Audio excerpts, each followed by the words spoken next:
আসসালামু আলাইকুম প্রিয় দর্শক, আশা করি সবাই ভালো আছেন। দেশে প্রবাসে যে যেখান থেকেই আমাদের সাথে যুক্ত হয়েছেন সকলকে অসংখ্য ধন্যবাদ। দর্শক, আজকের বাজারে আলু, পেঁয়াজ, রসুনের দামটা কেমন আছে সেটা কিন্তু আপনাদেরকে জানিয়ে দেবো। দর্শক, দেখতেই পাচ্ছেন এই যে এদিক দিয়ে কিন্তু অনেক পেঁয়াজ আছে। তা পেঁয়াজের বাজারে কি অবস্থা সেটাও আপনাদেরকে জানিয়ে দেবো। তা বর্তমানে কেমন দামে বিক্রি হচ্ছে আলু, পেঁয়াজ, রসুন সেটা আমরা জানবো। আসসালামু আলাইকুম ভাই। ওয়ালাইকুম সালাম। কেমন আছেন আপনি? আলহামদুলিল্লাহ। তো ভাই, বেচা কিনার কি অবস্থা? বেচা কিনা একদম স্লো ভাই, বেচা কিনা নাই। একদম স্লো। হ্যাঁ, একদম slow। খাচ্ছে না? খাচ্ছে না পেঁয়াজ। সেরকম খাচ্ছে না। আলুর কি অবস্থা? আলু টুকটাক নিচ্ছে, আলুর দামও তো কম। স্টিক ডায়মন্ড বেচা কিনা হচ্ছে 14 টাকা। 14 টাকা? জি। এত দাম কমে গিয়েছে? হ্যাঁ, দাম কমে গেছে।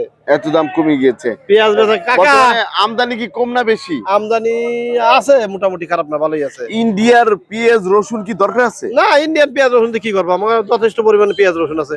আমাদের পেঁয়াজই তো দাম কম, 24টা 25টা পিস বেশি। তাই ইন্ডিয়ান ইন্ডিয়ান রসুনও তো আসতেছে। আসতেছে, তবে আমার মনে হয় এই মুহূর্তে না আসাই ভালো। আমাদের দেশের কৃষকরা করে একটা আপাক।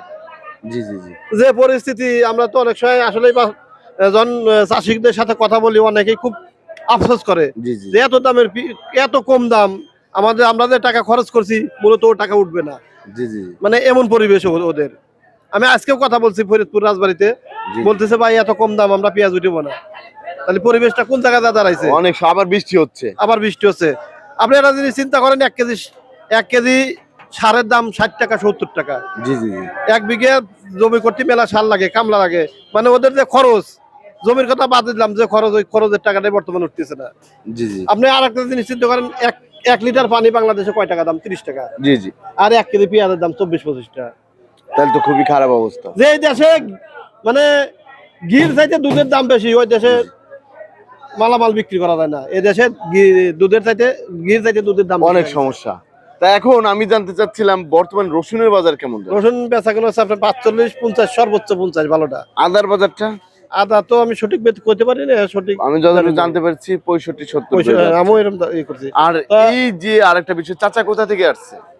নরসিংদী থেকে। আসসালামু আলাইকুম। ওয়ালাইকুম সালাম। আচ্ছা, কেমন আছেন আপনি? আমি ভালো আছি। আপনি কোথা থেকে আসছিলেন? নরসিংদী থেকে। নরসিংদী থেকে। খুচরা বিক্রেতা? খুচরা বিক্রেতা। তা আপনাদের কি অবস্থা ওইদিকে? আমরা ফেস তো বেচতে পারি না, বিক্রি কম, অনেক জি, জি। কম বিক্রি। অনেক সমস্যার মধ্যে কাকা আছে। ইনামুল মার্কা একটা মাল নিবে চাইছে, ইনামুল মার্কা মাল। জি, জি। ভালো মাল। হ্যাঁ। দাম কইছে 24 টাকা। 24 টাকা। ইনামুল মার্কা মাল খুব সুন্দর মাল। হ্যাঁ, অনেক সুন্দর মাল। 24 টাকা দাম পাবনা থেকে আসছে। এই যে এই পেঁয়াজটাই না? এই পেঁয়াজটা কত করে? 24 টাকা বলছি। 24টা আপনি বলছেন, ভাই কত বলছে? ভাই বলছে 28 টাকা। 27টা 28টা বলছেন, কিন্তু দাম তো কম বলতেছে হ্যাঁ, মেলা কম। না। এটা আপনাকে অসংখ্য ধন্যবাদ চাচা। তা ভাই, এই পেঁয়াজটা কোথা থেকে আসছে? পাবনা? পাবনা থেকে আসছে। পাবনা কোন জায়গা? এটা আতাইকুলি থেকে আসছে। আটাই খোলা। তাই কত হলে বিক্রি করে দিবেন? আমার চিন্তা ভাবনা 27 টাকা হলে বিক্রি করব। 27টা হলে বিক্রি করবেন। তারপরে এই পাশে যে ওটা পেঁয়াজটা 26 টাকা হলে বিক্রি, ওটা পাবনা থেকে আসছে। এটা কি মুড়ি কাটে না হালি? আলি আলি। ওটাও কি হালি? ওইটা হলো শামিন মার্কা, খুব ভালো মাল। এরও ভালো মাল। শামিন মার্কা, আর এটা 27 ইনামুল হলে মার্কা। বিক্রি করবেন? জি। 27। আর এই পাশে এটা? এটাও শামিন মার্কা, একই পিস। একই পেঁয়াজ না? জি, জি। তা বর্তমানে তাইলে পেঁয়াজের দাম অনেক কমে অনেক গেছে। কমে গেছে। আর মুড়ি কাটা পেঁয়াজ কেমন আছে? মুড়ি কাটা আসতেছে টুকটাক, মুড়ি কাটার দাম কম, 16, 17, 15 এরকম। জি, আপনাকে অসংখ্য ধন্যবাদ। আর আপনার সাথে যদি কেউ ব্যবসা করতে চায় কিভাবে যোগাযোগ? আমার সাথে যদি কেউ ব্যবসা করতে চায়, আমরা কমিশনে মাল বিক্রি করি, বা যদি কেউ নিতে চান, আমার পার্সোনাল নাম্বার আছে, নাম্বারে যোগাযোগ করতে পারতে। আমার নাম্বার হচ্ছে 01318 64 54 80। এই নাম্বারে এটা আমার যোগাযোগ করলে। Contact number. জি, ধন্যবাদ আপনাকে।